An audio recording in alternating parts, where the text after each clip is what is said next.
Allez, Parashat Chukat, ce shiur est offert pour la Refoua Shelema de Aaron Amram ben Sliman, Yaakov ben Rachel, Rav Eliaou ben Elian, Naomi Simcha bat Rachel, Zari bat Phoebe, le Zivouga Gunvetor de Jenny bat Étoile, Michael ben Chantal, Yehuda ben Levana, les Louis Nishmat, Chana bat Esther, David ben Mesaouda, Gabi Mecha bat Esther, Gabriel ben Esther, René Chai ben Mazal, Mathilda Noya bat Angel, et encore et toujours pour nos Chayalim et les Chatoufim qui ne sont pas encore chez eux. Et on avait dit pour la Hatzlacha et la Parnassa Tova, de Mylène Esther bat Mazal.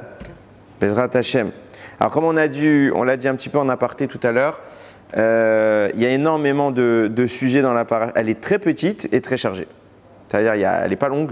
Elle fait en recto vert, on va dire 4 amoudim dans le Sefer Torah à peu près.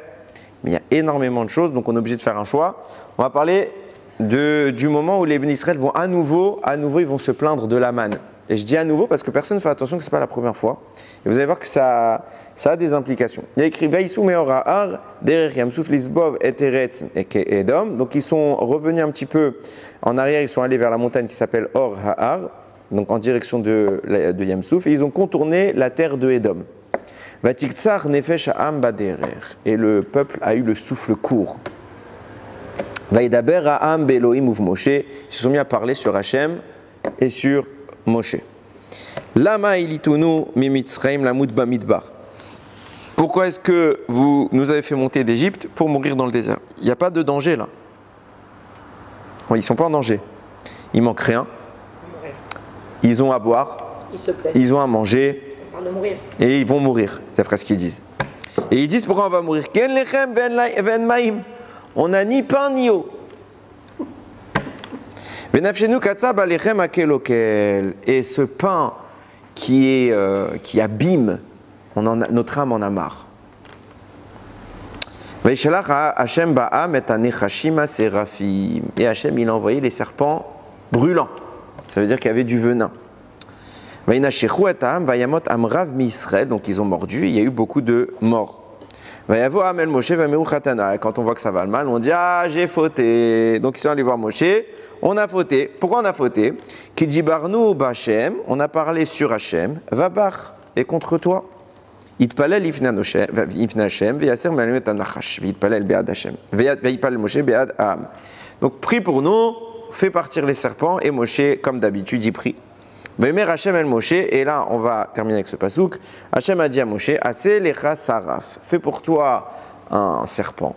Alors là vous voyez que c'est intéressant, il a mis le mot saraf, c'est un vénémeux.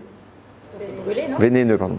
Hein? Ouais, mais littéralement, t'as raison, c'est le sens de brûlant, mais pour on parle nechashim seraphim, des serpents brûlants, c'est pas des dragons, les trucs qui tirent pas des flammes.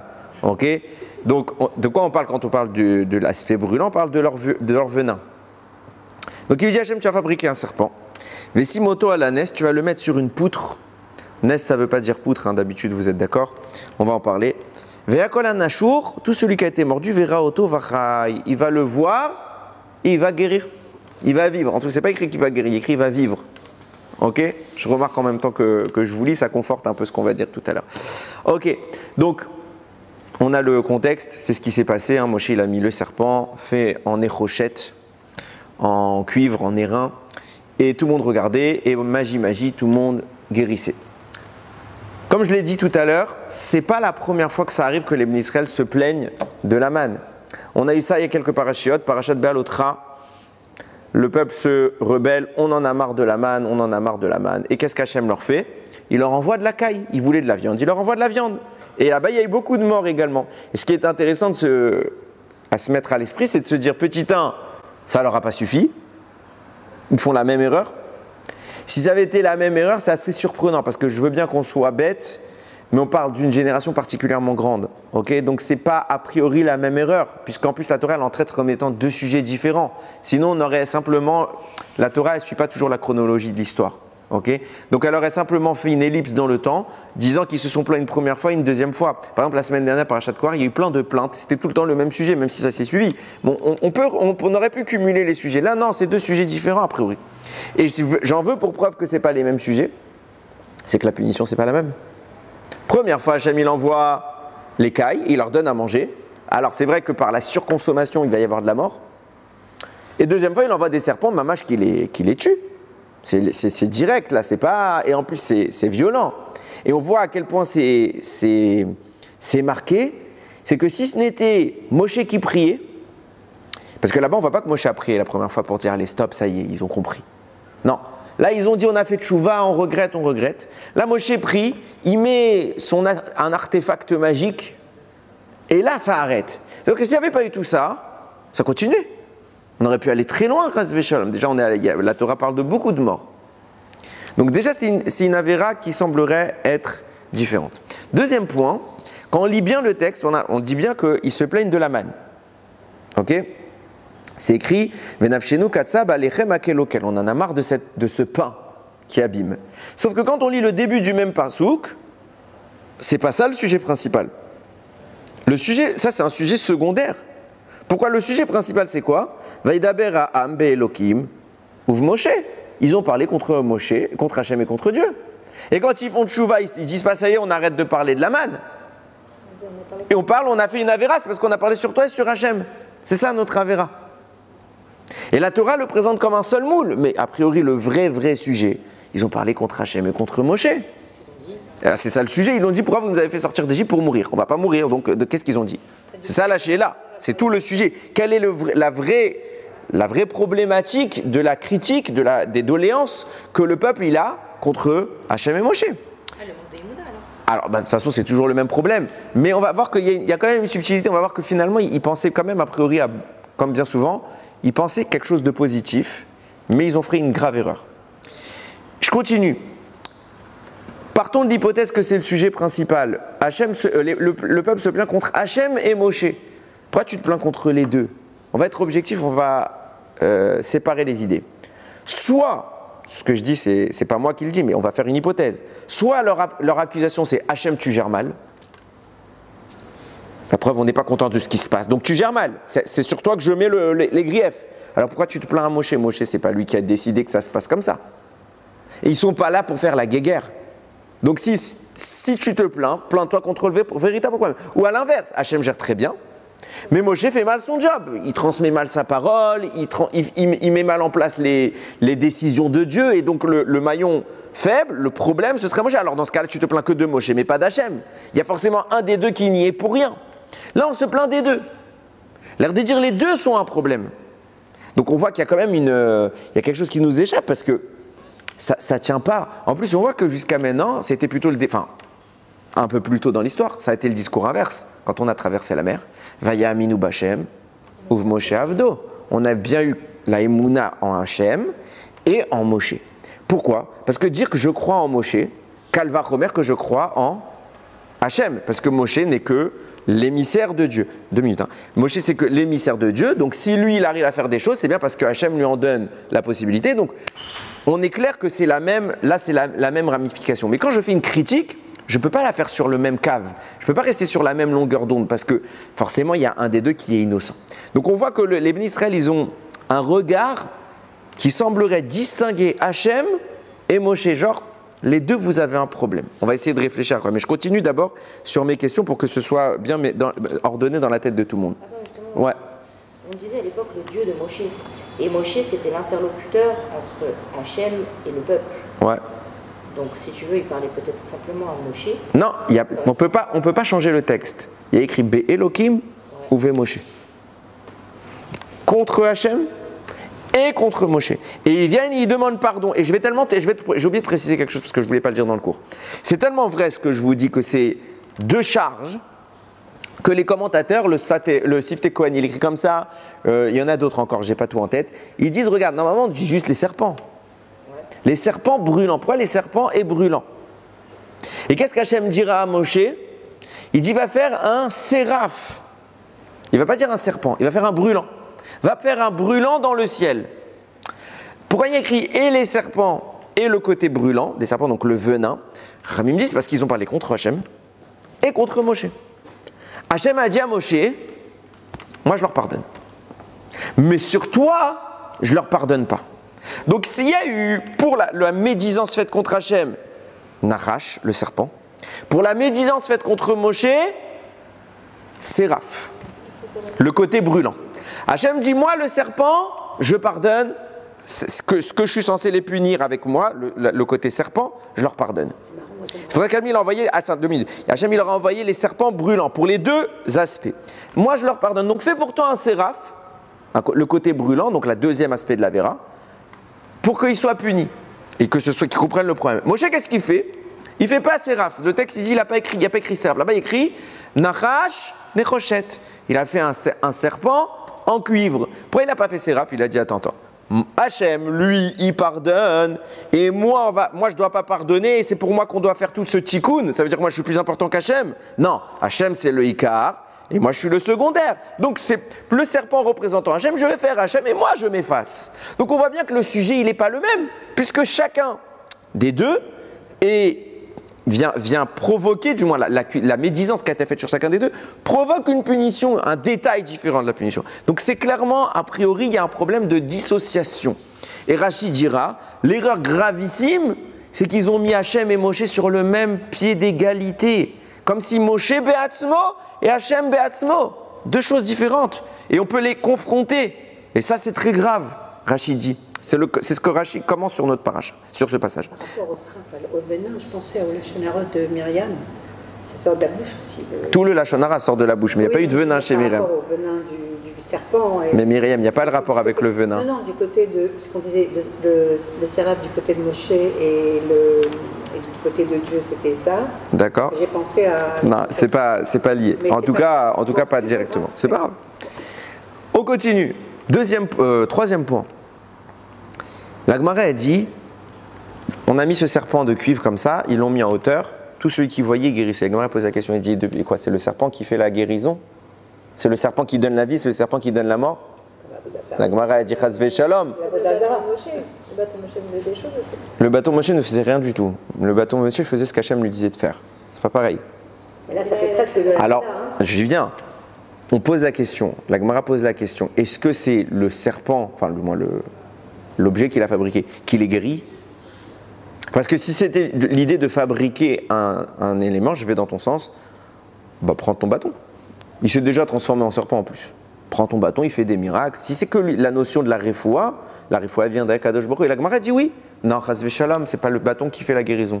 Seulement quand ils levaient leurs yeux vers le ciel, alors ils guérissaient. Ashavinu b'sheba shamaim qui nous guérit. Et lorsqu'ils ne faisaient pas ce travail de lever les yeux vers le ciel, ils ne guérissaient pas. C'est ce que dit la Gemara. La réponse, elle n'est pas complète. Alors, il sert à quoi le bâton? Mais j'ai pas besoin. Il suffisait de leur dire Rabotai, faites tchouva. D'ailleurs, on voit qu'ils veulent faire tchouva. Il n'y avait même pas besoin, puisqu'ils disent Mechila, Hachem, Moshe, on a khatanou. On a fauté. Donc, on a fauté, ça y est, on admet.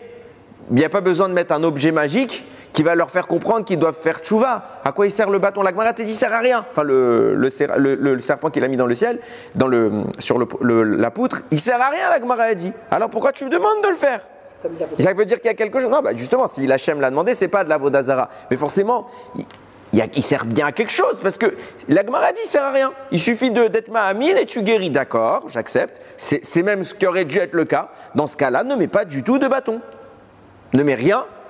Et dit faites tchouva. Le pire, c'est que la Mishnah qui cite cet élément-là, juste avant, elle parlait de la guerre contre Amalek.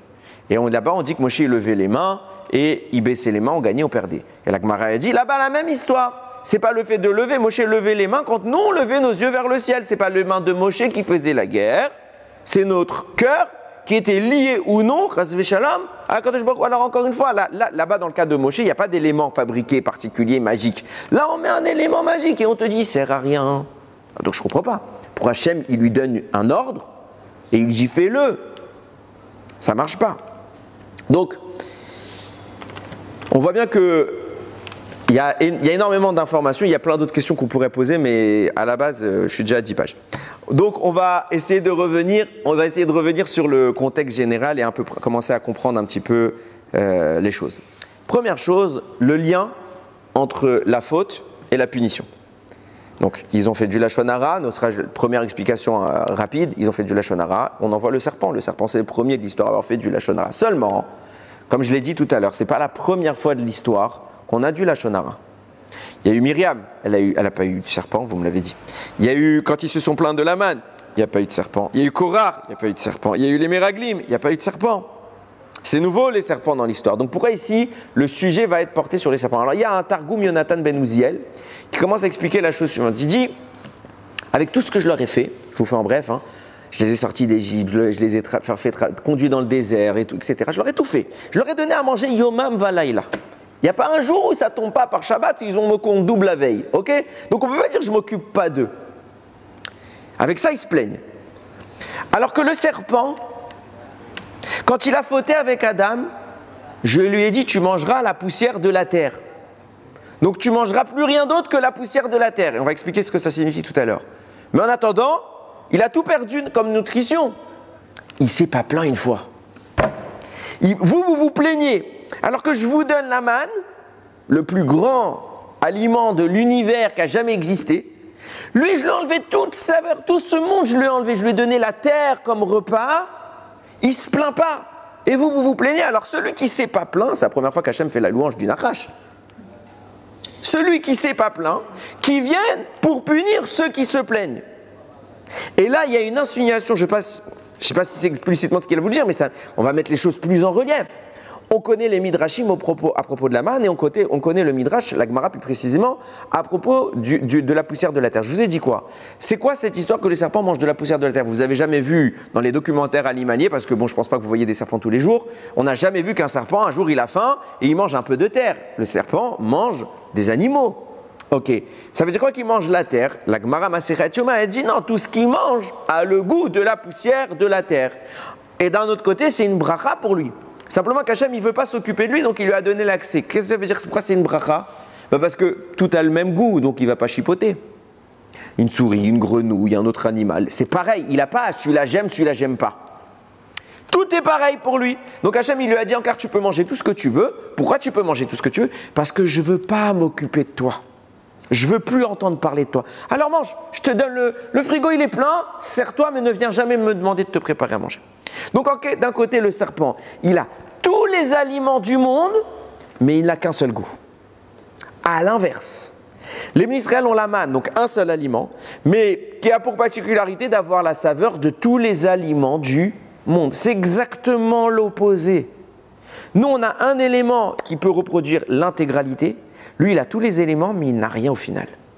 Il ne s'est pas plaint. Hein. Il ne s'est pas plaint.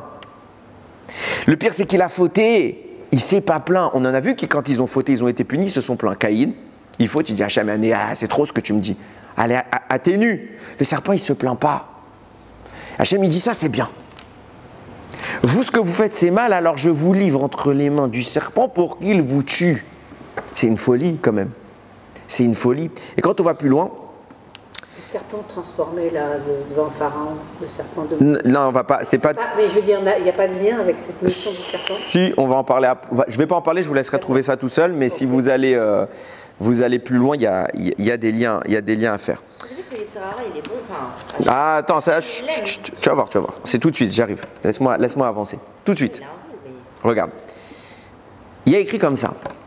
Puisqu'on est en train de faire l'éloge du serpent, il y a une Gemara qui dit « Dommage pour ce grand serviteur ».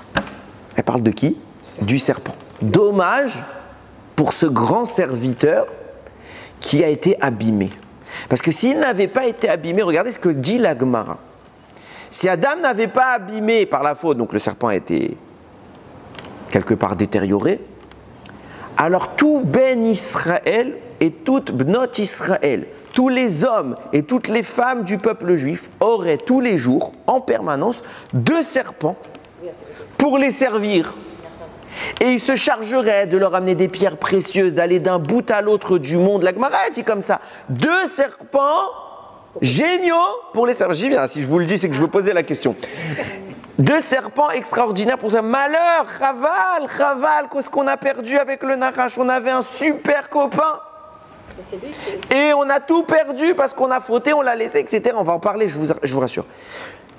Mais regardez déjà les mots élogieux, ce grand serviteur.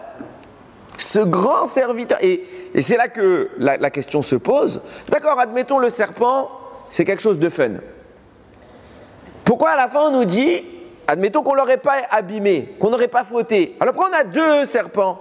pour nous aider. C'est lui qui nous a... Alors on va y venir, je vais y venir, qu'est-ce qu'il a fait lui? Mais le serpent n'a strictement rien fait, le serpent nous a incité à fauter. Lui, il n'a pas fait qu'on faute, il t'a pas pris la main pour fauter. Il t'a incité, c'est le but du Yetzer Hara. Maintenant, nous, on a fauté. C'est pas après 120 ans, tu vas dire, ah mais c'est le Yetzer Hara qui m'a attaqué. Non, c'est toi qui l'as laissé, c'est toi qui t'es fait battre par le Yetzer Hara. C'est pas pareil. Faut pas, le Yetzer Hara, donc c'est pas ma faute. Donc, regardez ce qu'on est en train de dire. On est en train de finalement, petit 1, donner des qualités au serpent, dire que finalement c'est un grand serviteur. Mais je ne comprends pas pourquoi on en arrive à 2 serpents. Si j'avais maintenu le serpent, alors j'aurais eu un serpent. Pourquoi on est passé à 2 serpents? Vous voyez, c'est tout simple comme question. Regardez ce qui se passe ici. On est en train ici d'introduire une notion qui est particulièrement importante et qui a beaucoup de tenants et d'aboutissants. On a un principe général qui régit l'équilibre du monde, qu'on dit Zeleumadze Asa Elokim. Dieu, à chaque fois qu'il a fait un élément, dans un sens, il l'a fait dans l'autre. Donc dans le bien, il a fait la même entité dans le mal. Dans le mal, la même entité. Pour qu'il y ait un certain équilibre, la seule entité qui surplombe le tout, c'est Akadosh Baruch Hu, qui n'entre pas dans des configurations, on ne le met pas dans une case. Donc ça veut dire que déjà dans le Shoresh, avant qu'il y ait l'équilibre des forces, il n'y a pas de force, il n'y a que Dieu. Si on dit qu'il existe un équilibre des forces, ça veut dire que sur tous les plans, ça existe. Donc on parle ici du serpent, mais on va monter d'une strate, on va parler par son représentant céleste, c'est le Satan, qu'on appelle l'ange de la mort. Donc si je dis qu'il y a un ange de la mort, il doit y avoir un équilibre. Et on n'entend pas souvent parler celui-là. C'est qui? Regardez, je vous prouve qu'il y a écrit qu'il y a un ange de la vie, pour pas que dire que j'invente des choses. Il y a écrit Vayar Elokim et Kol Asher Asa. Dieu a vu tout ce qu'il avait fait au moment de la création. Veine Tov Meod. Et c'était très très très bien. Le Midrash il dit, et le Zohar également, il rapporte le même commentaire. Il dit, on aurait simplement dire on aurait pu dire Iné Tov Meod, voici que c'est très bien. Là on a dit Veine, et voici. Donc il y a une lettre en trop pour te dire qu'il y a 2 choses qui sont comparées. Celui-là il est très bien et celui-là il est très bien. Qu'est-ce qui est très bien hein, nous dit le Midrash. Ce qui était très bien, c'est l'ange de la vie, et l'autre qui était très bien, c'est l'ange de la mort. Donc on a aussi bien un ange de la vie qu'un ange de la mort. C'est quoi l'ange de la vie? Comment il s'appelle? Moi j'aimerais bien le rencontrer, on connaît l'ange de la mort, on sait tous les balagans qu'il nous fait. L'ange de la vie, on a un peu plus de mal, mais j'arrive à un problème qui est plus grand. On est quand là? On est vendredi. On est vendredi de la création. Hachem il n'a pas encore... Enfin, Adam n'a pas encore fauté. Dieu, la dernière créature qu'il a créée, c'est Adam. Après, il y a des créatures intermédiaires. Mais la dernière créature, c'est Adam. Les anges, ils sont là depuis le 2e jour. Il y en a qui disent 3e jour, il y en a qui disent même certains de 1er jour. C'est ils sont là avant nous. Ok? Comment tu me parles d'un ange de la mort et d'un ange de la vie? La mort, c'est quoi? C'est la punition d'Adam Arishon. Si on n'avait pas fauté, il n'y avait pas la mort. Donc comment tu peux me parler d'un ange qui va servir à tuer, alors qu'a priori dans cette configuration du monde, on ne va pas être tué? Alors il y en a qui pourraient me dire, au cas où, je vais te dire, non, il n'y a pas d'au cas où, il n'y a pas d'au cas où. Hachem, il est que dans l'a priori, pas dans le a posteriori. Donc c'est quoi cet ange de la mort? Qu'il n'y a pas de mort dans le monde. Et plus que ça, regardez les mots qu'Hachem emploie. L'ange de la mort, qui va donc provoquer la mort, qui est la punition de l'homme pour avoir fauté. La Torah dit Tov Meod. Que l'ange de la vie, il est Tov Meod, il est génial. On est très contents là-dessus. Mais que l'ange qui va nous tuer, il soit Tov Meod, tu la pousses. Midrash, Meforash, Zohar, Meforash. De quoi on parle? Alors écoutez bien. Première chose, on va définir qu'est-ce que c'est que l'ange de la vie, très rapidement, ça c'est facile. Nézer HaKodesh, il y a d'autres aussi commentaires, je crois le Etzraïm, non, ça me revient pas, c'est pas grave. Non, c'est pas le Etzraïm, c'est le... Non, carrément, c'est un commentaire sur le... Bon, c'est pas grave, sur le Midrash Rabbah, ça me revient pas. C'est super connu en plus. Bon, c'est pas grave, Kapara. Bon, on va dire le Nézer HaKodesh, ça suffira déjà. Il dit, l'ange de la vie, c'est celui qui gère le flux de vie dans le monde, et le maintien de cette vie. Ça veut dire la santé. Quand il y a altération, ça veut dire que l'ange de la mort a pris le devant, et donc il y a un retrait du flux de vie pour laisser un flux de mort. C'est là que la maladie apparaît. Et après, il y a un ange qui va guérir, qui s'appelle Raphaël. Ok, ça c'est... Alors j'y viens. Il s'appelle Raphaël, l'ange qui va guérir. Mais en tout cas, il y a un équilibre qui se fait entre le Satan, dont je ne dirai pas le nom, et l'ange de la vie. Nous dit le Nézer HaKodesh, pour aller plus loin, il dit cet ange, c'est l'ange le plus proche d'Akadosh Baruch Hu, le fameux Matat dont je vous ai parlé plusieurs fois. C'est un ange qui est particulier, c'est l'ange le plus haut, on l'appelle le Sar Apanim, l'ange des faces, ça veut dire qu'il est à l'avant, et il est le plus proche d'Akadosh Baruch Hu. Ok? Donc cet ange, c'est l'antonyme du Satan. Et c'est tellement vrai ce que je vous dis que le Zohar rapporte, il s'agit de la même entité. Alors avant de... on va expliquer. Mais le Satan, comme ça il dit, l'ange de la vie, qui est ce Matat, et l'ange de la mort, qui est le Satan, c'est la même entité. Comment il peut dire un truc pareil? Alors on va expliquer. On a expliqué cette idée plusieurs fois, c'est écrit dans un Tikkuné à Zohar, que quand Akadosh Baruch Hu décrit les deux arbres qu'il y a dans le Gan Eden, il y a le Etz HaChaim et le Etz HaDaat Tov Vara. Le Etz HaChaim, il est quelque chose d'absolu, parce qu'il n'a pas de notion antonyme pour contrebalancer, il est juste la vie. Mais il y a le Etz HaDaat Tov Vara, la connaissance du bien et du mal. Donc on a déjà deux notions qui sont opposées, il y a un bras de fer qui se fait. Nous dit le Tikkuné Zohar. C'est quoi le Etz HaDaat Tov Vara? C'est deux malachim. C'est le Tov, c'est Matat. Matat, c'est pas son vrai nom, hein, j'abrège. Ok? Le Tov, c'est Matat. Et le Ra, le mauvais, c'est le Satan. Donc on voit qu'à la base, c'est un seul et même arbre. C'est un seul et même arbre. Première information.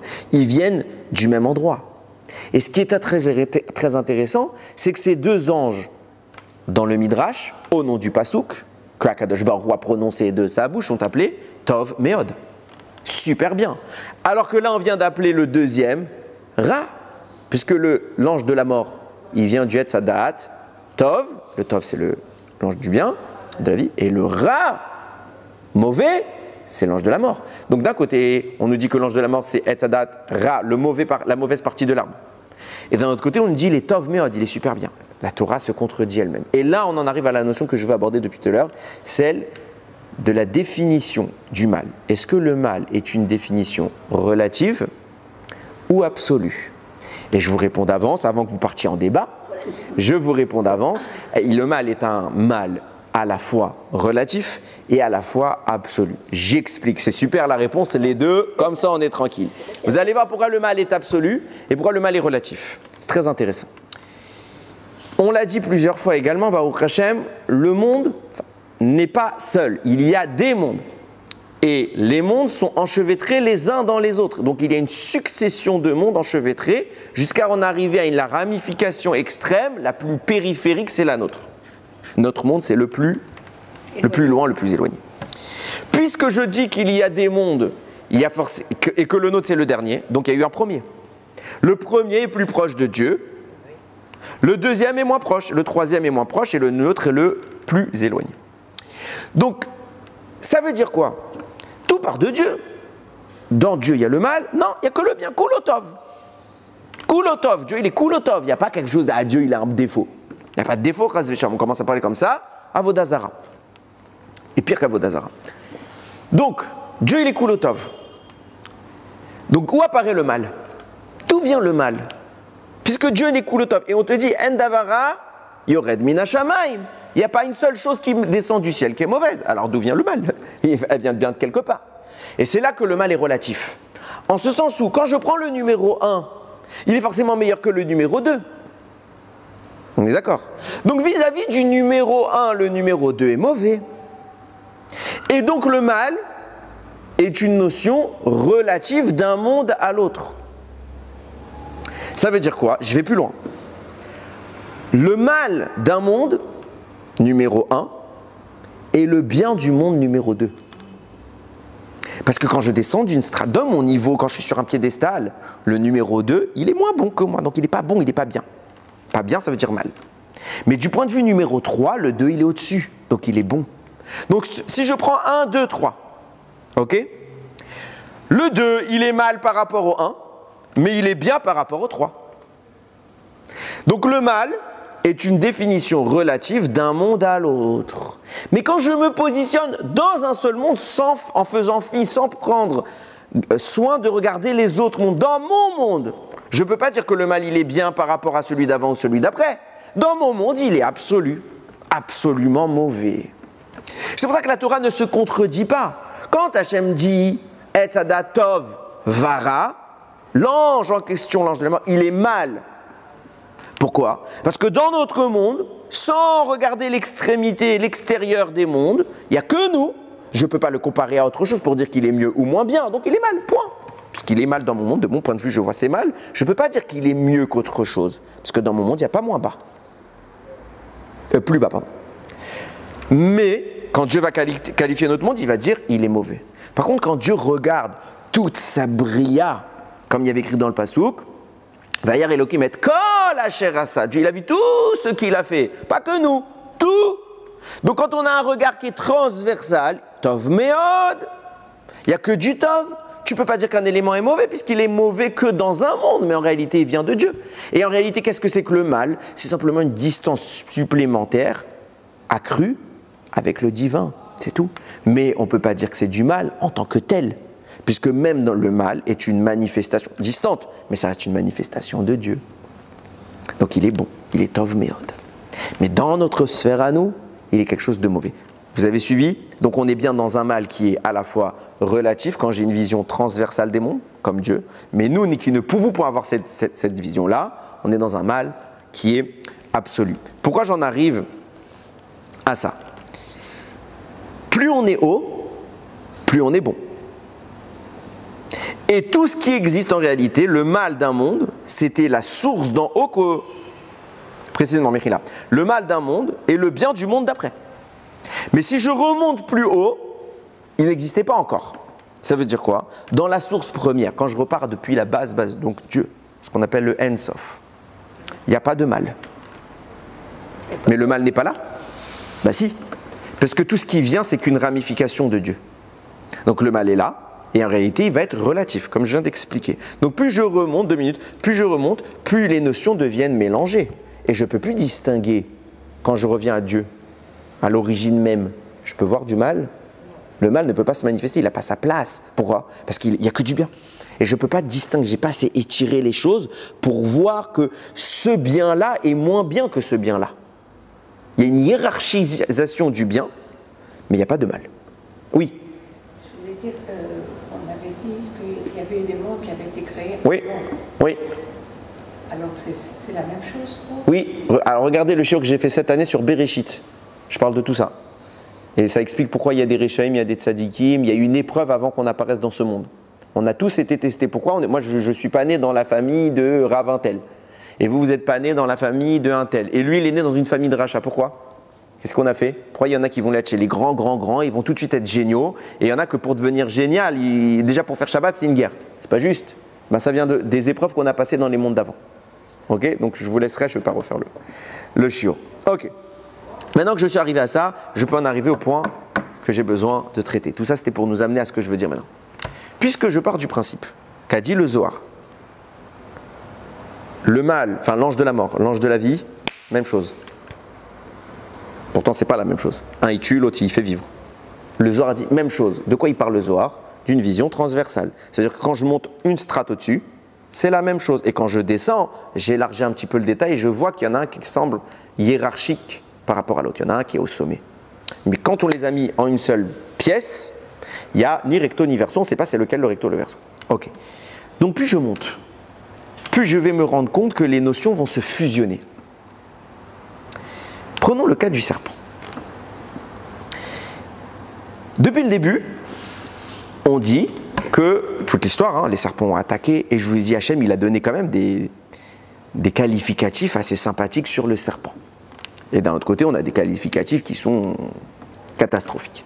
C'est quand même le symbole médical. Hein. Ah bah, c'est pas à cause de cette histoire que c'est le symbole, c'est un bâton avec un serpent, ça vient d'où à votre avis? C'est la guérison qui a été mise ici. Maintenant, ah bah ça c'est une invention. En attendant, il se passe quoi ici?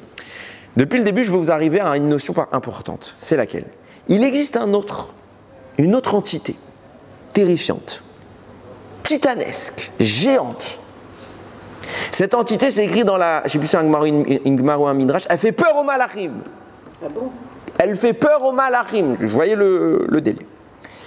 Donc je disais qu'elle est aussi terrifiante qu'imposante et elle est extrêmement sainte et extrêmement impure. De quoi je parle? Écoutez bien. Il y a écrit comme ça. On remonte encore une fois dans la création du monde. Vaivra Elohim et Ataninim Agedolim. Attends, j'ai pas expliqué. Je vais expliquer maintenant. Et Dieu a créé les grands cétacés. Quand Hachem il a fait l'eau, après il a fait les poissons. Rachid dit c'est quoi les grands, les Taninim Agedolim, les grands poissons. Les requins, les baleines, l'orque. Non, nous dit Rachid, on parle du Léviathan. Il arrive. On parle du Léviathan. Hachem, il a fait le Léviathan. Il y a écrit Taninim au pluriel. Donc il y a 2 Léviathan. Mais il manque un Yud dans le texte. Donc il n'y a pas 2. Il y a eu 2 et il a tué 1. Dieu. Pourquoi ? Dieu, il a tué 1 pour pas qu'il puisse s'accoupler, parce que s'il y avait des bébés Léviathan, ils sont tellement puissants, tellement grands, il n'y a plus de place dans le monde. Donc Hachem a gardé un potentiel. On va pas rentrer dans la... J'ai fait aussi un shiur sur le Léviathan. Il va sortir Bezrat Hachem dans Bereshit tome 2, qui est en cours de préparation, j'espère le finir un jour.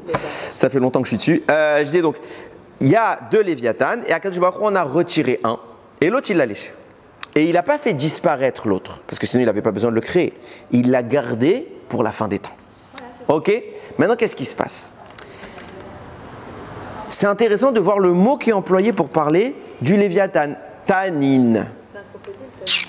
Tanin. Alors, dans certaines traductions, ils mettent tanin, crocodile, mais ce n'est pas du tout ce que je vais dire. Écoutez bien, ça v'lanout. On y vient. Là, quand on dit Léviathan, ils sont tous dans leur science-fiction. Écoutez bien. 2 minutes. Donc Hachem, il parle du Léviathan en disant Tanin. Il y a un autre animal qui est appelé explicitement Tanin dans la Torah, et c'est pas le croco. C'est quand Akadosh Baruch Hu, il a dit à Moshe Rabbeinu d'aller voir Paro. Il lui a dit, prends ton bâton, tu le jetteras à ses pieds. Vayehi les tanin, et il sera un tanin. C'est quoi tanin? Rachid dit Nachash, serpent. Je comprends pas. Pourquoi tu appelles le serpent? Pourquoi tu dis pas serpent là-bas? Pourquoi tu dis pas Nachash? Et ici, pourquoi tu veux nous dire le Léviathan? Bon, Hachem, il voulait dire les gros poissons, il voulait dire le Léviathan. Pourquoi tu dis pas Léviathan? Non, les deux, ils s'appellent Tanin. Pourquoi ils s'appellent les 2 Tanin? Bizarre. C'est tellement vrai que les 2 s'appellent Tanin que Chachamim, ils disent le Léviathan, c'est comme un grand serpent. Alors. Attends. Chut. Première chose, pourquoi les 2 s'appellent Tanin? Vient le sifté Chachamim et il distingue. Quand il y a écrit, si les 2 s'appellent Tanin, alors pourquoi, par exemple, contre Paro, on n'a pas dit que c'était un Léviathan? Bon, il n'y aurait pas eu de place dans le palais, mais dans l'hypothèse. Pourquoi là-bas on dit serpent? Comment on sait? Alors il y a une clé de lecture. Le sifté Chachamim, il dit quand on parle de Tanin dans l'eau, c'est le Léviathan. Quand on parle sur terre, c'est le Nachash. Pourquoi l'eau vient parler du Tanin, transforme le Tanin en Léviathan, et la terre transforme le Tanin en serpent? Vous allez voir, c'est hyper intéressant. On va plus loin.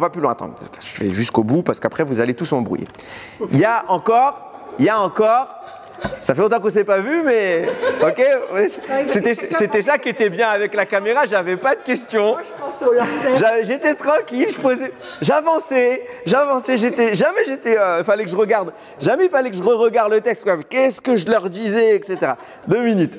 Je disais donc. Il y a écrit comme ça. Il y a un autre point où les 2 sont confondus. Le moment où Akadosh Baruch Hu va vêtir Adam Arishon. Adam va manger le fruit, ils vont se rendre compte, Adam et Chava, qu'ils étaient nus. Vayas Hashem Elokim l'Adamul Ishto, Kotnot Or Vayal Bichem, et Dieu leur a fait des tuniques de peau. Alors celui-là, je l'ai cité souvent, le Pirkei des Rabbi Eliezer, qui pose la question d'où est venue la peau en question, sachant qu'on sait que les animaux ne se tuaient pas entre eux à cette époque-là. On n'avait pas le droit de manger de la viande, donc on n'était pas dans la possibilité de tuer un animal. Le seul cas où on pouvait avoir un animal qui était mort, c'était un sacrifice et il n'y en avait pas encore eu. Donc quel animal mort? Dieu ne crée plus rien à ce moment-là, le monde est fini. Donc quel animal Hachem a pu lui prélever sa peau? Réponse du Pirkei des Rabbi Eliezer. Il y a un animal que tu as besoin de le tuer pour prendre sa peau, c'est le serpent, puisque le serpent mue. La première mue de l'histoire a eu lieu au moment de la faute d'Adam. Akadosh Baruch Hu récupère la mue et il va créer avec cela, d'après le Pirkei des Rabbi Eliezer, il va créer une peau pour le serpent. Je précise que le Pirkei des Rabbi Eliezer, c'est Rabbi Eliezer qui l'a écrit, donc c'est un Tana, c'est quelque chose de très très grand. Vient le Shla Akadosh, qui est des siècles plus tard. C'est même pas un Rishon, c'est un Acharon. Ça veut dire que c'est loin, loin, loin, loin. C'est pas même pas Alva qu'on pourrait s'appeler, mais c'est pas, je veux pas le dénigrer. Il va dire non, il y a un autre animal qu'on n'a pas eu besoin, que Mamash, il était mort, on a pu prendre. C'est lequel? Bah le Léviathan, Hachem il l'a tué. Ah, le deuxième. Eh bah oui. Et plus que ça, je ne vais pas vous faire toute la démonstration, il nous dit, le Shla Kadosh, la peau du Léviathan était productrice de lumière. Il les ramène une Gemara là-bas, on me dit qu'il y a 2 Talmidei Chachamim, ils étaient dans la mer, ils ont vu une énorme lumière, ils ont dit c'est le Léviathan. Donc on voit qu'il produisait de la lumière.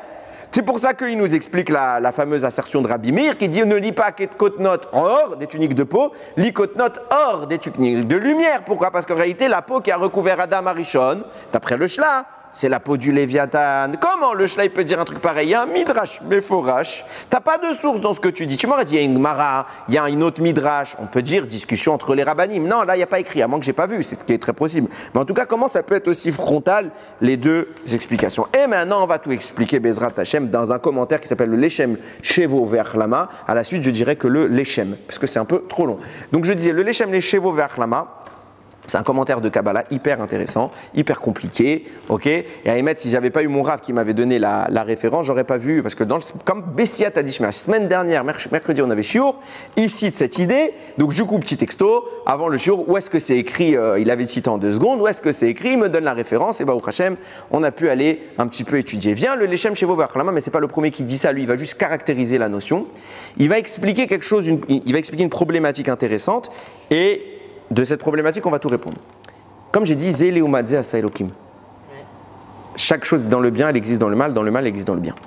Donc s'il y a un serpent dans le mal, il parle du Nachash d'Igdusha.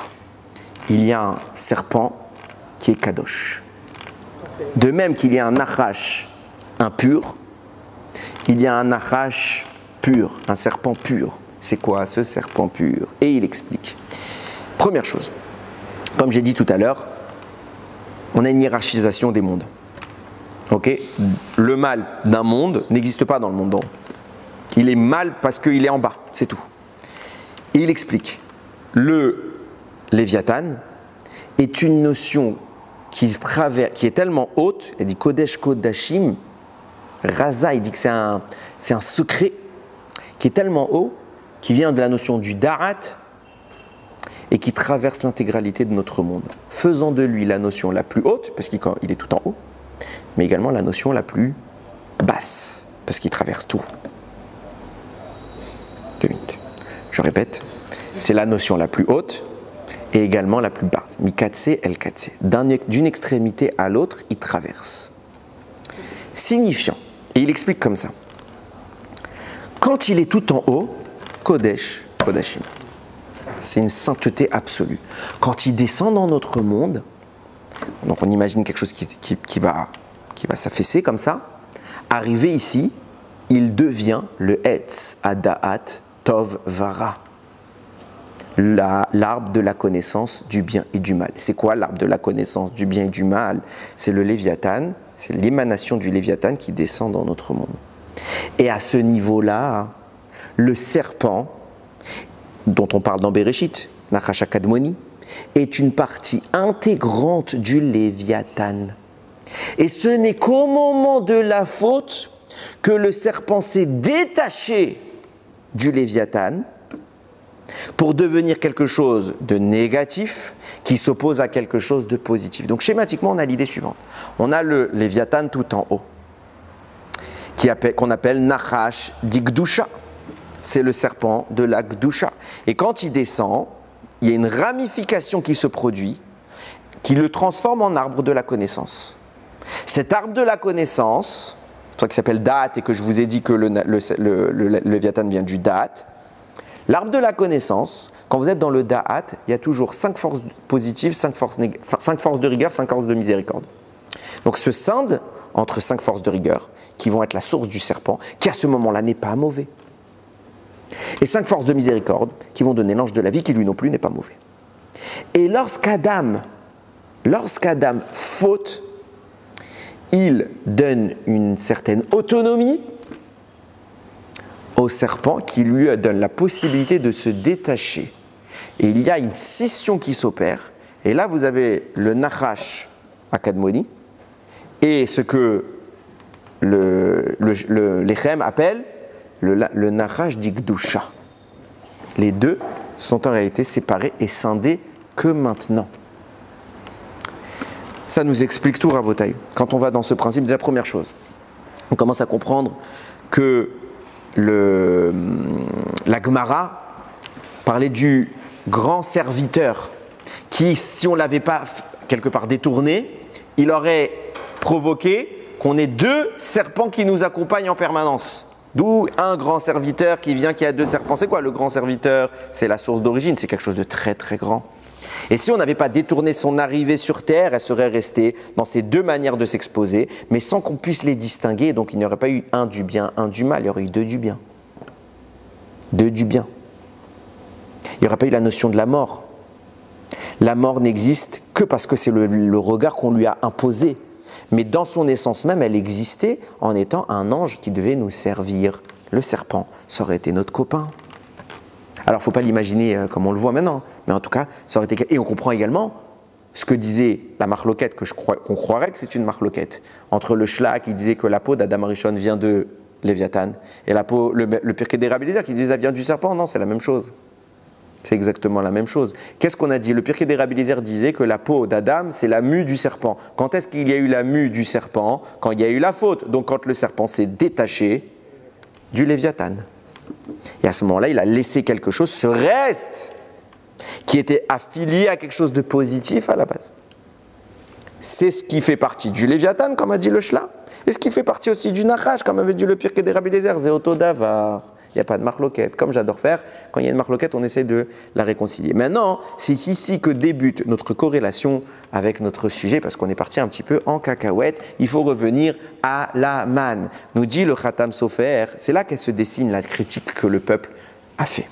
Vous allez voir que le cheminement que j'ai décrit, assez complexe, je pense, mais tout le cheminement que j'ai décrit, c'est exactement le cheminement de la manne. Allez, rapidement, tu as 3 secondes. Ok, c'est juste. T'en restes 2. Si on revient avant la manne, parce que comme ça, je veux rester sur l'ange de la mort.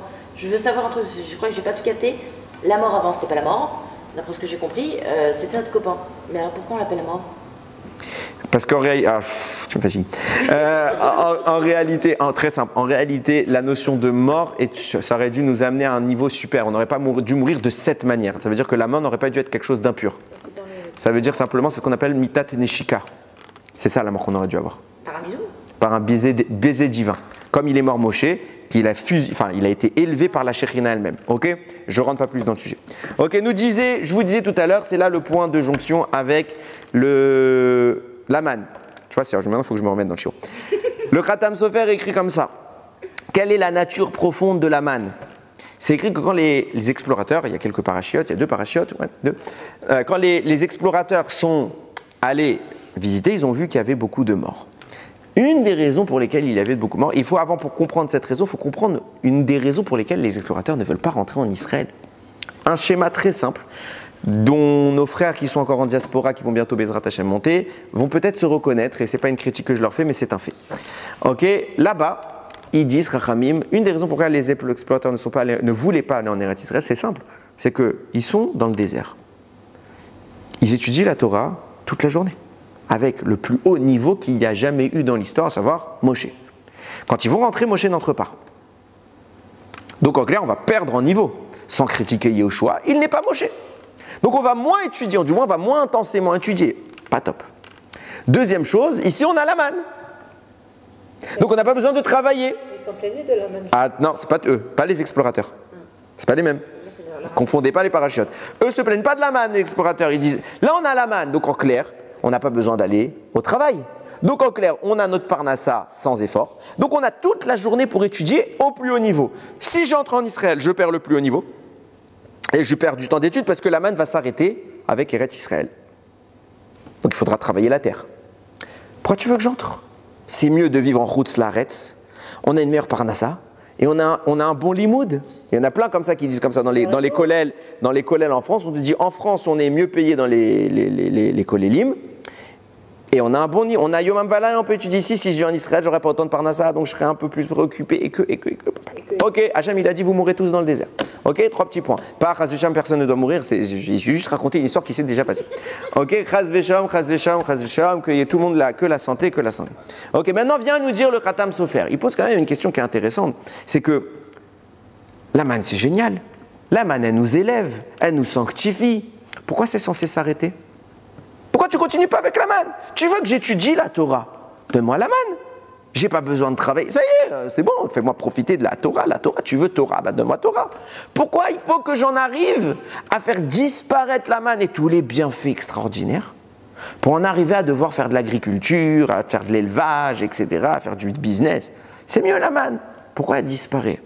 Nous dit le Khatam Sofer, elle n'a jamais disparu. C'est quoi la manne? Et pourquoi quand les exploiteurs sont allés en Eretz Israël, tout le monde mourait? Parce que la manne, c'est le flux de vie qu'Hachem envoie sur Eretz Israël. C'est l'âme de la subsistance qui vient dans ce pays. Qu'est-ce qu'Hachem a fait? Il a retiré à ce pays son âme pour nous la donner. Et donc le pays là-bas n'avait plus la source de vie. Et forcément, ça a provoqué la mort. Et c'est exactement ce que va leur dire Kalev quand il va parler avec eux. Regardez ce qu'il dit Kalev. Il dit Arbachem al timrodou, ne vous rebellez pas contre Dieu. Vatem al tirou, tireu et am, et amaretz. N'ayez pas peur du peuple qui est là-bas. Pourquoi? Kilachmenouhem. C'est notre pain. C'est quoi notre pain? C'est la manne. Ce qu'on est en train de manger, c'est leur source de vie. Et il continue pour dire ce que je vous invente pas. Sar tsila me'alem, leur ombre s'est retirée. Dans la Kabbalah, le tselem, c'est la source interne. Le tselem, ils l'ont même plus. Ils n'ont plus la source de vie, donc ils meurent. C'est notre lechem, on le mange tous les jours. C'est quoi tout ça? C'est que la source de vie qui alimentait Eretz Israël, Hachem l'a décalée d'Eretz Israël, elle nous l'a donnée. Pendant les 40 ans, on était dans le désert. Donc en clair, en français, ça veut dire quoi? Ça veut dire que quand on est rentré en Israël, on n'a jamais perdu la manne. Elle est simplement retournée se déguiser dans la nourriture d'Eretz Israël. Jusqu'à maintenant, manger la manne sous forme de sa neshama, sa source. Maintenant, on va la manger dans son enveloppe physique, mais c'est le même principe. Et c'est ça tout l'objectif qu'Akadosh Baruch Hu attend de nous, c'est d'être capable de voir l'âme cachée derrière le corps. Ça veut dire que que nos yeux puissent dépasser la matière pour voir son essence. Et ça, c'est un travail bifnei atzmo. Maintenant qu'on a ça à l'esprit, on commence à comprendre ce qui est en train de se passer. Le Khatam Sofer précise, c'est quoi le summum de la nourriture en Eretz Israël? C'est les 7 fruits d'Eretz Israël. La terre est louée pour ces 7 fruits. Donc la manne, c'est la source qui fait germer les 7 fruits d'Israël. Pourquoi il y a 7 fruits d'Israël? D'où ils viennent? Réponse, nous dit le Zohar Hadash, les 7 fruits d'Israël, vous savez qu'il y a une marloquette. Il y a une marloquette dans la Gemara pour définir quel est le fruit qui était sur l'arbre de la connaissance. C'est le fruit qu'Adam a mangé. C'était pas la pomme, je vous rassure. Il y a un avis qui dit que c'était la vigne, le raisin. Il y a un avis qui dit le blé, un avis qui dit la figue. Je ne vais pas rentrer dans le débat. Vient nous dire le Zohar, Akol, Divrei, Elokim, Chaim. Toutes sont les paroles d'Hachem. Pourquoi? Parce qu'en réalité, il n'y avait pas qu'un fruit qui poussait sur cette table. Il y en avait 7. C'était les 7 fruits d'Eretz Israël. Et quand on a fauté, ça a mis une impureté. D'ailleurs, c'est pour ça que des 7 fruits d'Eretz Israël, il va y avoir une impureté. Donc il va y avoir 7 peuples en Israël avant qu'on arrive. Les 7 peuples qui vivent quand on arrive dans la terre de Canaan. J'abrège la parenthèse. J'aime bien vous embêter. Je disais donc, on a les 7 fruits d'Israël, dont la source s'appelle la manne. Et là, on commence à comprendre quelque chose d'extraordinaire. On a un parallèle extraordinaire qui est en train de se produire. Quelle est la source du Etz Hadat? C'est le Léviathan, qui quand il descend, devient le Etz Hadat. Quelle est la source du fruit produit par le Etz Hadat? La manne. Qu'est-ce qu'a fait Adam? Il a dissocié l'arbre de sa source. Il a pris le serpent, il l'a mis d'un côté et il a laissé sa source différemment. C'est-à-dire qu'au moment où il a consommé le fruit, il a écouté le serpent, il lui a donné une autonomie, il lui a donné une importance. Et en lui donnant une importance, il lui a permis de s'émanciper de sa source et de faire quelque chose de kulo ra, quelque chose d'intégralement négatif. C'est exactement ce que font les Bnei Israël avec la manne. Qu'est-ce qu'ils disent les Bnei Israël? On ne veut plus la manne. On ne veut plus la manne. Qu'est-ce qu'on veut? On veut un repas normal. Qu'est-ce que c'est que le repas normal? C'est l'endroit où la manne se déguise, se cache. Donc en réalité, ils sont en train de dissocier l'essence, la manne, et le produit qu'elle provoque.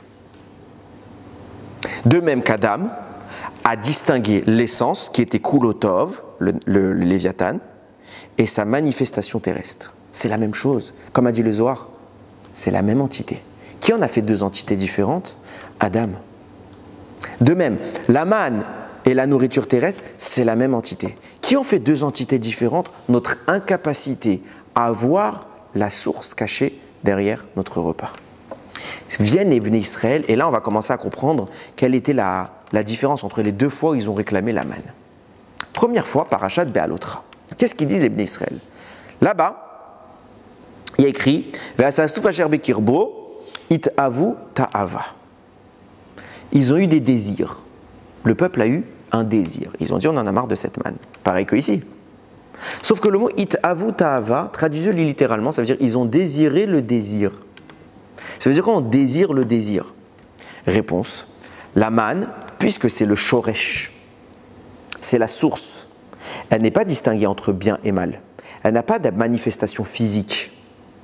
Donc elle est la source qui est au-dessus de ces deux états-là. À quoi elle correspond? À un être qui n'est plus raffilié à ce monde et dont la notion de désir ne le concerne plus. C'est qui cet être? Moshe. C'est pour ça que c'est de Moshe qu'elle vient la manne. Les Bnei Israël étaient comme Moshe au moment de Matan Torah. Donc ça allait très bien. Quand ils ont fauté, lui est resté à ce niveau, eux ne le sont pas restés. Et la manne ne produit plus de désir. Les Bnei Israël n'avaient plus de ta'avot. Et comme ils n'arrivent pas à supporter cette grandeur que la manne leur impose, parce qu'ils ont chuté, ils désirent retrouver du désir. Manger avec les yeux. Manger avec les yeux, avec le palais, avec l'odeur, de la bonne friture, de la bonne viande, etc. Ils veulent avoir du désir. Et la manne ne leur fournit pas de désir. Donc ils disent à Moshe, la Torah nous dit, it'avu ta'ava. Leur problème, c'est qu'ils ont voulu avoir une ta'ava. Pourquoi? Les Shem Shamaim. Les Shem Shamaim, dit le Sfat Emet. C'est pas, ils étaient mauvais. Ils ont dit, Ribono Shel Olam. On est descendu maintenant. On n'est pas tout en haut. Si tu me montres trop haut, je vais me brûler les ailes. Alors laisse-moi avoir du désir, laisse-moi vivre dans cette dimension-là et remonter. Hachem n'a pas accepté, il les a punis. Pourquoi il les a punis? Parce qu'en réalité, Hachem, quand il leur a donné cette possibilité d'avoir la manne, ce n'était pas pour leur nuire. Il leur a dit, je vous laisse vivre en haut et je vous protège pour pas que vous vous brûliez. Donc en clair, je vous fais vivre une ascension fulgurante tout en assurant qu'il n'y a pas d'effet secondaire. Donc c'est génial. Et vous n'avez pas confiance en moi. Et là, on parlait de l'aïmouna tout à l'heure. Vous n'avez pas confiance en moi. Si je vous propose, si vous allez voir le médecin, il vous donne un remède et vous dites, nah, trop fort le médicament. Pas trop fort, c'est mon travail, fais-moi confiance. Je te donne ce médicament parce que je connais ton bilan médical, je sais ce que tu peux supporter et je sais qu'il va te guérir bien et vite. Toi, tu veux quoi? Tu veux le petit Doliprane qui va faire, juste il va t'enlever la douleur. Ah, tu vas rester longtemps avec le Doliprane. Viens, je te donne quelque chose de fort, tu vas guérir. Et je sais ce que je fais, c'est mon job. Et Amavdil ben Kodesh Lechol, Hachem, il sait ce qu'il fait. Ils ont dit, it'avu ta'ava, on veut retourner. Hachem, il a dit, c'est ça votre erreur. Ils ont compris l'erreur. Ok, Pseder, on a compris, on ne demande plus la manne. On voit que pendant un moment, ils ne se sont pas plu, et on ne demande plus la viande. Ils ne se sont pas plaints à nouveau de la manne. Et là, ils reviennent à la charge, cette fois avec une nouvelle critique. La manne. Grand problème avec la manne, Hachem. C'est quoi le grand problème? On n'a plus de ta'ava. Bah je sais, c'est ce que je vous ai expliqué. Enfin, ouais. Mais ça, Chachamim nous explique. Le prix de Sadiq, il en parle, mais il y en a plein qui en parlent. La ta'ava. Toutes les émotions négatives qui nous habitent, tous les défauts de comportement, ils existent en positif. La colère, c'est bien ou c'est mal? A priori, c'est mal, sauf dans un cas. Pour défendre la Torah, on doit se mettre en colère. Pour la gloire d'Hachem, on doit se mettre en colère. Moshe, il s'est énervé. Moshe, il s'est énervé plusieurs fois. Pourquoi? L'irvod d'Hachem. Là, on a le droit. La ta'ava, s'il n'y avait pas de ta'ava, il n'y aurait pas d'enfants dans ce monde. S'il n'y avait pas de désir, personne ne s'unirait. La jalousie, il y a un cas où on a le droit d'être jaloux. C'est quoi? Kin'at sofrim. Quand on voit un Talmid Chacham qui connaît la Torah, il connaît, j'ai le droit d'être jaloux de lui. Pas je veux lui enlever, je veux lui prendre. C'est pas le type qui a une belle voiture et je la veux pour moi, je veux pas qu'il ait lui. Non, quand je vois quelqu'un qui a une grandeur dans la Torah, vouloir ressembler, être jaloux de la grandeur, c'est le cas en doigt. Tous les défauts sont utiles. Tous les défauts sont utiles parce qu'ils ont une constante dans laquelle ils doivent servir Hachem. Tout le reste, c'est le mal. Mais ils ont un vecteur positif. Viennent les Israéliens disent, ah, Kadosh Baruch Hu, j'ai compris. Tu veux nous mettre très, très, très, très haut, donc tu nous as retiré la Ta'ava. Mais si j'ai plus de Ta'ava, qu'est-ce qui va se passer? J'aurai plus la Ta'ava pour faire le bien non plus. Je ne serai plus jamais jaloux de Moshe Rabbeinu. Si j'ai plus la jalousie en moi. Si j'ai plus de Ta'ava, même Moshe, ils ont voulu le critiquer parce qu'il s'est séparé de sa femme, ils ont dit, il n'a plus de Ta'ava. Non, Ta'ava de mitzvah, il faut qu'on la garde. Si j'ai plus de Ta'ava, ben moi aussi je vais me séparer de ma femme et j'aurai plus la mitzvah d'avoir des enfants. Si j'ai plus de colère, quand va se lever un Korach, quand va se lever un Zimri, il n'y aura pas de Pinchas pour défendre le Ham Israël. Il n'y aura personne. C'est grave. Hachem, remets-nous les Ta'avot. Tout quand tu nous critiquais, quand on voulait venir là, la Ta'ava mauvaise. T'as raison. Mais maintenant on veut la Ta'ava mauvaise parce que si elle n'est pas là, j'ai pas la bonne Ta'ava. Donc je recritique à nouveau la manne, mais à un échelon supérieur. Et vient Akadosh Baruch Hu, il dit, je vous envoie le Nachash. Je vous envoie le Nachash. Pourquoi? Parce que si vous supposez que la Ta'ava négative est la source de la Ta'ava positive, alors vous n'avez pas compris tout ce qu'on vient de se casser la tête à expliquer.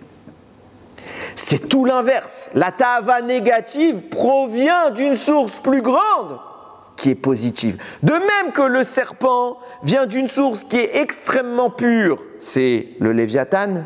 Mais en bas, quand je le détourne, quand je m'en sers à mauvais escient, ça devient le Nachash. De même, il n'y a pas de Ta'ava négative. Il n'y a pas d'émotion négative, il n'y a que du positif. Mais en écoutant un mauvais penchant, je vais m'en servir au mauvais endroit. J'ai le droit de me mettre en colère. L'irvod Hachem. J'ai le droit d'être jaloux, l'irvod Hachem. Pour autre chose, non. Nous, on a pris ça, qui est très haut, et on s'en sert ailleurs. Viens à Kadosh Baruch Hu, il dit, si vous commencez à dire cela, à dire que la Ta'ava négative est la source de la Ta'ava positive, alors vous mettez le serpent à la même échelle que le Léviathan. Et le mal devient aussi important que le bien. Le mal n'est plus que ce qui découle de l'éloignement du bien. Le mal est une entité à part entière, il est absolu, et vous êtes en train de le rendre absolu. Vous êtes en train de faire exactement la même erreur qu'Adam Arishon. C'est pour ça que contre Adam Arishon, il y a eu le Nachash. C'est pour ça que contre les Bnei Israël, il y a le Nachash. Vient Moshe Rabbeinu.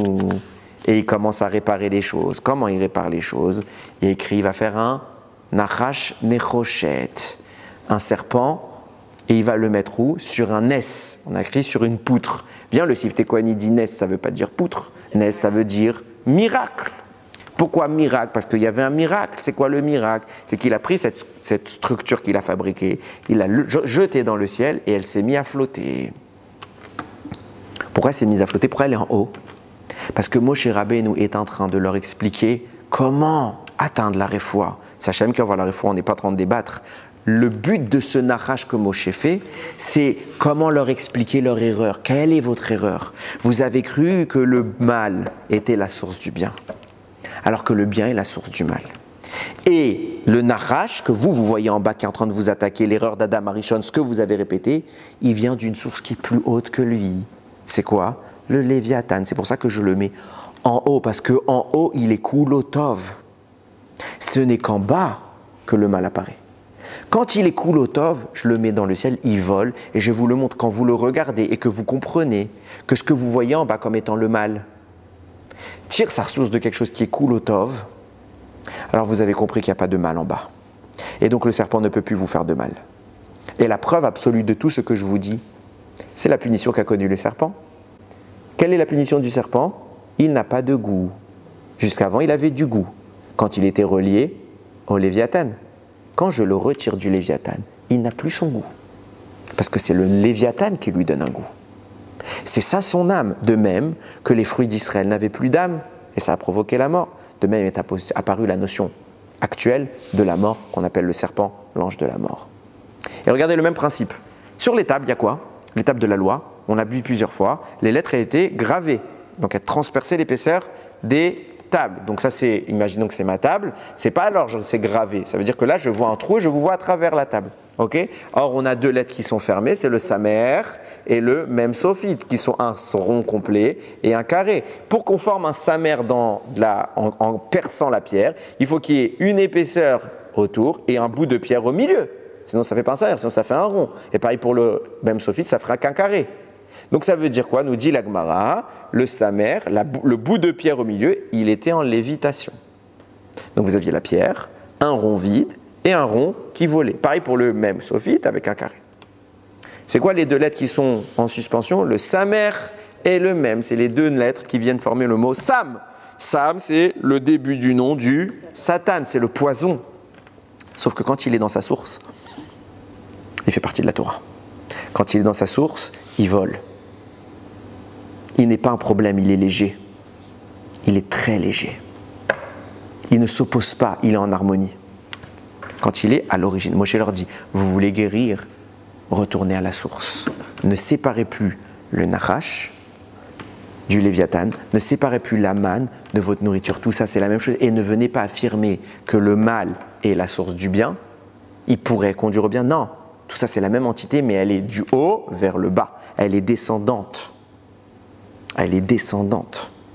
Et maintenant, je vais répondre à ma dernière question. Je vous ai dit depuis le début que la manne, c'était le sujet subsidiaire. Le sujet principal dans la critique, c'était quoi? C'était Hachem. Et Moshe, il a écrit, je reprends mon pasouk, ils ont dit Vaidaber ha'am be'elokim uv Moshe. Be'elokim uv Moshe. Sur les deux, ils ont parlé. Pourquoi on distingue les deux? Je vous ai dit, Rashi dit, ils ont mis Moshe sur le même pied d'égalité avec Akadosh Baruch. Pourquoi ils mettent? Là, vous voyez que le nom qui est employé, c'est Elohim. C'est quoi Elohim? Dans le nom d'Hachem, il y a Yud Kevavke Hachem, qui représente la miséricorde. Et Elohim est le nom Ba, qui vient traduire la rigueur. Ça veut dire que Elohim, c'est ce qui descend de Dieu. C'est la nature. Ok. Hachem, c'est le miracle. Qu'est-ce qu'ils ont fait? La partie basse d'Hachem, ils l'ont mis sur le même pied d'égalité que Moshe. Pourquoi? Parce qu'Hachem, il a fait pareil. Hachem a appelé Moshe Elohim. Quand il lui a dit d'aller avec Aaron pour voir Paro, il lui a dit Vediberu lecha elam, Aaron parlera pour toi au peuple. Ve'aya ou yelecha l'épée, il sera pour toi une bouche. Ve'ata tielo l'Elohim, et tu seras pour lui Elohim. Alors traduction, ils ont mis un inspirateur, pas un aspirateur, un inspirateur, une source d'inspiration. Ok?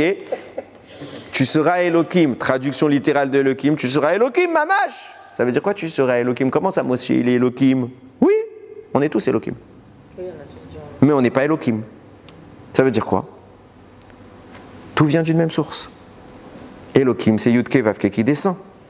Et quand un prophète vient faire la parole d'Hachem, quand nous, on vient représenter Hachem, alors on est investi du divin. Donc le représentant représente la source. Donc Moshe, quand il vient faire la volonté d'Hachem, il représente Hachem. Et qu'est-ce qu'on dit les Bnei Israël? Moshe et Elohim, ils ont parlé et sur Moshe et sur Elohim. On a distingué les deux notions.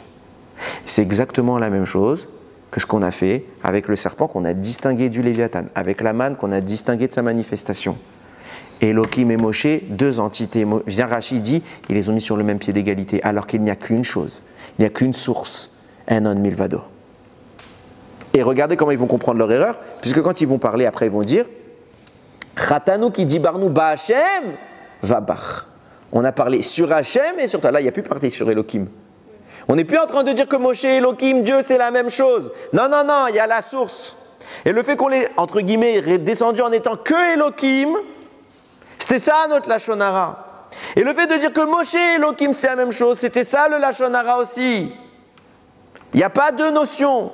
Moshe représente Hachem au plus haut point parce qu'il s'efface totalement devant Hachem. Mais il n'est pas Hachem. Tout est Hachem. Ça veut dire qu'il n'est pas lui-même, il n'est pas autonome, il n'est pas une entité distincte. Il est une manifestation. De même que nous sommes une manifestation. Nous sommes un reflet du divin. Et c'est ça notre rôle. Et de là, on apprend, et je conclus, on apprend le message que j'essaye d'évoquer ici. J'en avais parlé en plus dans une vidéo et elle a fait un bad buzz. Pourquoi? Parce que je parlais là-bas des Talmidei Chachamim. Et je disais, ne soyons pas naïfs avec les miracles que font les Talmidei Chachamim. On entend des miracles, il y a tellement de miracles. que ça devient fou. On parle de gens qui feraient plus de miracles que Abraham, Israël, Yaakov, Moshe.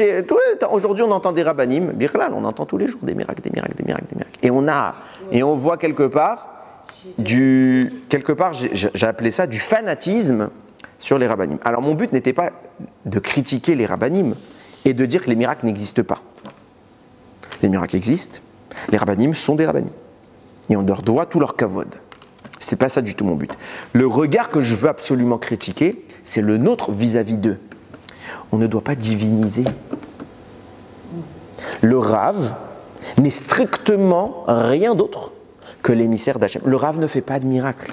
De même que Moshe n'a fait aucun miracle. Le seul qui a bossé, c'est Hachem. Moshe a été l'envoyé. Le Rav est l'envoyé. Alors bien évidemment, il a son kavod. Pourquoi il a un kavod? Justement parce qu'il n'est rien d'autre que le reflet de Dieu. Son kavod, c'est d'Hachem qui le tient. C'est pas lui la star.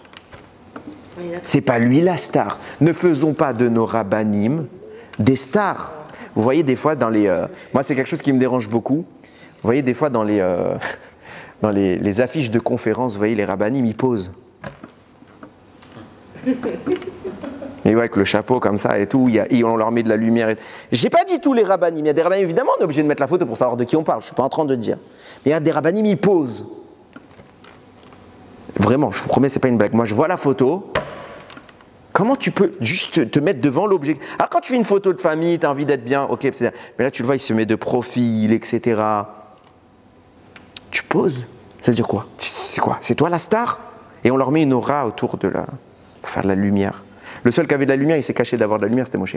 Mais c'est quelque chose qui me dérange profondément. C'est pas eux la star. C'est pas eux la star. Regardez les Gdolim. Je vous promets, c'est quelque chose qui me marque. Quand je vois les photos de Rav Steinman, je voyais Rav Eliashiv, Rav Kanevski, Rav Ovadia, etc. Je sais même pas s'ils se coiffaient le matin.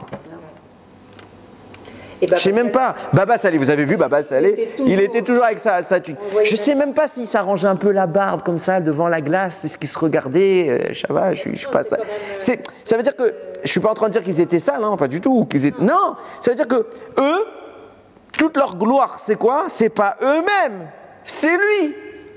Et si on se lève devant moi, je parle d'eux, c'est pour lui, pas pour moi. Une fois, j'ai entendu cette histoire il y a pas longtemps. Je sais même plus, je crois que c'est Rav David et Yosef qui a raconté cette histoire, qui raconte qu'il y a quelqu'un qui avait méprisé son père. Et donc les rabbanim ils se sont un peu mêlés pour faire le shalom. Et donc ils ont été voir Rav Ovadia, pardonne-lui. Ils ont été voir le type, va faire tchouva, etc. Donc le type il dit oui, vous avez raison, j'ai fait une bêtise, je vais aller voir Rav Ovadia. Il vient voir Rav Ovadia, et Rav Ovadia très très gêné. Je dis mais mon fils, moi, je te pardonne. À la seconde même où ça s'est passé, déjà je t'avais pardonné. Mais le kavod que je représente, pas le mien, celui d'Hachem, tu l'as humilié. C'est pas moi qui dois te pardonner. Moi, je peux pas te pardonner pour lui. Moi, il n'y a même pas débat. Mais lui, c'est à lui qu'il faut dire pardon. C'est pas moi que t'as humilié. C'est son kavod. Ça, c'est un gadol. Ça, écoute-moi 2 minutes. Ça, c'est un gadol. Ça, on se lève.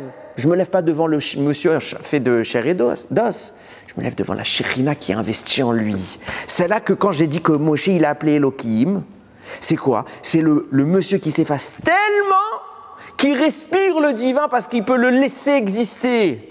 Ça, c'est un tzaddik. Ça, je me lève. Et c'est sur ça que je critiquais la dernière fois, le regard qu'on va porter sur ces gens. Il y a des immenses Talmidei Chachamim, d'immenses. Il y a un ami à moi que j'aime beaucoup. Il m'a dit, attends, tu parles pas du Yenouka dans ce que tu dis, Chas v'Shalom. Tu veux que je crève demain? Chas v'Shalom, vous êtes des malades. Je dis pas, et même si je le visais lui, ce que je visais, c'est les gens qui vont avoir un regard sur lui que je ne sais même pas s'il est au courant qu'ils ont ce regard de lui. Ça veut dire quoi? Ça veut dire qu'il faut faire très... Et c'est pour ça que c'est Bisrout, cet ami-là, qui est Lionel, je t'embrasse. Bisrouto, je suis métaken, peut-être quelque chose. Que je veux dire qu'on n'est pas en train de remettre en cause les talmides. Il y en a qu'on pourrait remettre en cause, il y a des charlatans dans tout. Et ceux-là, ils sont très dangereux. Vous savez, ceux-là qui posent, là. Ok? Ceux-là, oui, remettez-les en cause, ceux-là qui se prennent pour je sais pas quoi. Il y en a. Ceux-là, c'est les pires. C'est les pires. Shabbat, il y a un rav, il a dit Il y en a, ils disent tout le temps, non mais je fais tous les Shem Shamaim. Il a dit, oui, mais au Gehinam, il y aura beaucoup de gens qui sont les Shem Shamaim. C'est du faux les Shem Shamaim. Cela, je parle pas. Maintenant, notre regard, je termine. Notre regard, à nous, c'est quoi? Quand je vois un Rav, c'est de la jalousie que je dois avoir vis-à-vis de lui, qu'il connaît Hachem. Et comme moi, non. Pourquoi lui, il peut faire un miracle? Et même un grand Rav, il ne faut pas croire qu'il fait clac et tout marche, quoi. Il ne peut pas guérir tous les cancers, il ne peut pas guérir le sida comme ça. Il y a des nissim. Il n'y en a pas des milliards, il y en a rationnels, on les constate. J'en ai déjà vu, c'est rare, il n'y en a pas toutes les 2 minutes. Comme je disais dans cette vidéo-là, il y a 150 personnes qui viennent. Ne croyez pas que les 150 qui vont voir le Rav, ils ont un miracle. Non. Et sur les 150, il y en aura peut-être un qui aura un miracle. Mais il ne faut pas faire de ce miracle-là. Oh, t'as vu le Rav, il a fait quoi? T'as vu cet homme? Je le veux lui pour être sandak de mon fils. Il peut faire des trucs. Je vous raconte une petite histoire. Je ne sais pas si je l'avais raconté. Hein? Attends, alors c'est une autre histoire. Attends, petite histoire personnelle. Peut-être mon élève il va se reconnaître. Il y a de ça, allez, bon, je ne sais plus combien de temps, j'étais un peu plus jeune. On partait en voyage scolaire avec l'école où je travaillais. On était allé en Eretz faire tout un tour. Et il y a un élève à moi, un tzaddik, Adayom c'est un tzaddik, Baruch Hashem, il s'appelle Lior. Il vient me voir, il me dit Rav, j'ai un couple d'amis de mes parents, ça fait 10 ans ils sont mariés, ils n'ont pas d'enfants. Je suis d'accord. Ils m'ont demandé, quand on sera à Marat à Marpella, parce que dans le planning on devait aller à Marat à Marpella, ils m'ont demandé que là-bas vous priez pour eux. J'ai dit ok. Celui qui peut prier pour quelqu'un, il ne le fait pas, il a appelé Racha. Je dis ok, on est allé à Marat à Marpella. Je lui dis tu me rappelleras parce que moi dans 20 secondes j'oublie. On arrête à Marat à Marpella, je prends tous les élèves et je leur fais faire Télim. Mota Moshir, la Malote, et ça, on dit quelques Télim, et à la fin tous ensemble, je leur dis voilà, de tout votre cœur, répondez Amen à ce Mishibar et on prie pour qu'ils aient une Yeshua. On était si je ne me trompe pas, je crois que c'était Parachat, soit Shelar, soit Korar. De mémoire, c'était Korar, peut-être je me trompe. Passons. Parachat Korar de l'année d'après. Il vient en courant à l'école. Rav, c'est extraordinaire, elle vient d'accoucher. 10 ans, elle n'avait pas d'enfant, elle vient d'accoucher, vous avez fait un miracle. Et je m'énerve, je le déboîte. Je lui dis, mais t'es un grand malade. T'es un psychopathe. T'es pas un psychopathe, Sadik, mais je le pensais sûrement. T'es fou. Moi, j'ai fait un miracle. Écoute-moi bien, déjà, la seconde où j'ai fini le Miché Bérard, j'ai oublié ton histoire. Ne crois pas que quand j'ai fermé mes yeux avec vous, on a tous fermé les yeux, il n'y a pas que moi qui a fermé mes yeux. Ne crois pas que j'ai vu des trucs dans le ciel. Je n'ai rien vu, j'ai fermé mes yeux, c'était noir. Il y avait des lumières comme ça de l'extérieur, mais pas venues de l'intérieur. J'ai pas vu de malard. Je ne sais même plus comment elle s'appelle, la personne. Alors peut-être qu'on a eu le mérite qu'il lui manquait ça. Et que notre Teilim, associé au Srout des Avot qui était là-bas, mais on n'a rien fait. J'ai pas fait de miracle. T'imagines? J'aurais pu être une star. J'aurais fait une vidéo. Je leur ai dit, viens, on va raconter son histoire. On va l'interviewer. Et je vous promets, et 10 ans, on a essayé, on a fait les traitements, on a fait ça. Ça n'a pas marché. Et le Rav, il est venu. Tu aurais vu Rav Charbit partout, sur tous les écrans. J'aurais été une star. Hachem Ishmor. Hachem Ishmor, c'est qui la star?